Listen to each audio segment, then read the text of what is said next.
घोटालापुर नाम के एक गांव में नीरज नाम का एक व्यक्ति हुआ करता था।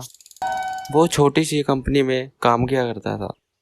वो अपनी सैलरी से संतुष्ट नहीं था।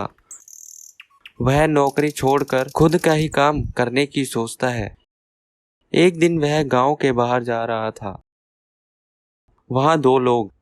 अरे भाई साहब, क्या करें, ये लोरी वाला तो बहुत परेशान कर रहा है। कभी समय पे आता ही नहीं और अब तो ज्यादा ही पैसे मांग रहा है। अब हम क्या करें?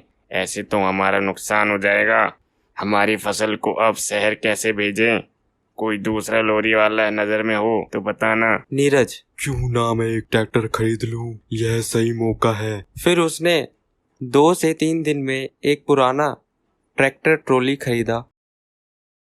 ट्रैक्टर को लेकर वो सीधा उन आदमियों के पास पहुंचा और बोला, चलो भाई साहब, कुछ बोरियां ट्रैक्टर में रख दो, फसल को मैं शहर पहुंचा दूंगा। वो दोनों आदमी खुश हो गए और दोनों ने बोरियां रखवा दी। नीरज वहां से निकल गया। शाम तक वो शहर जाकर माल देकर आया और खूब पैसे कमाया।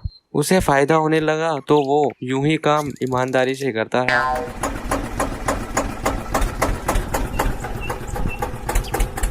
एक दिन नीरज ने सोचा, क्यों ना मैं ज्यादा से ज्यादा बोरियां रखकर ज्यादा पैसे कमाऊं। इससे मेरी डीजल की भी बचत होगी और ज्यादा मुनाफा भी होगा। नीरज कुछ दिन बाद ऐसा ही करने लगा। ट्रैक्टर को ओवरलोड करके ज़्यादा पैसे कमाने लगा। एक दिन नीरज ट्रैक्टर की कैपेसिटी से भी ज़्यादा ट्रैक्टर पर माल लोड किया। ट्रैक्टर को ओवरलोड करके जा रहा था। उसी गांव में एक रेलवे फाटक था। वह रेलवे फाटक वाले रोड पे पहुंचा। वह रेलवे फाटक से निकल ही रहा था कि उसका ट्रैक्टर पटरी पर फंस जाता है।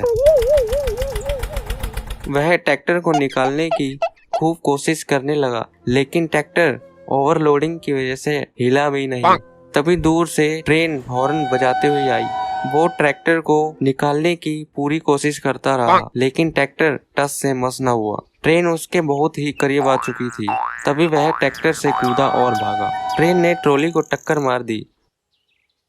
ट्रॉली पूरी तरह से टूट गई और ट्रैक्टर में थोड़ा बहुत नुकसान हुआ।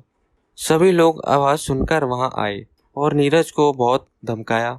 नीरज को बहुत पछतावा हुआ और सोचा, मेरी लालच की वजह से ये क्या हो गया। इस कहानी से हमें यही शिक्षा मिलती है कि हमें जितना मिल रहा है हमें उसी में खुश रहना चाहिए, लालच नहीं करना चाहिए।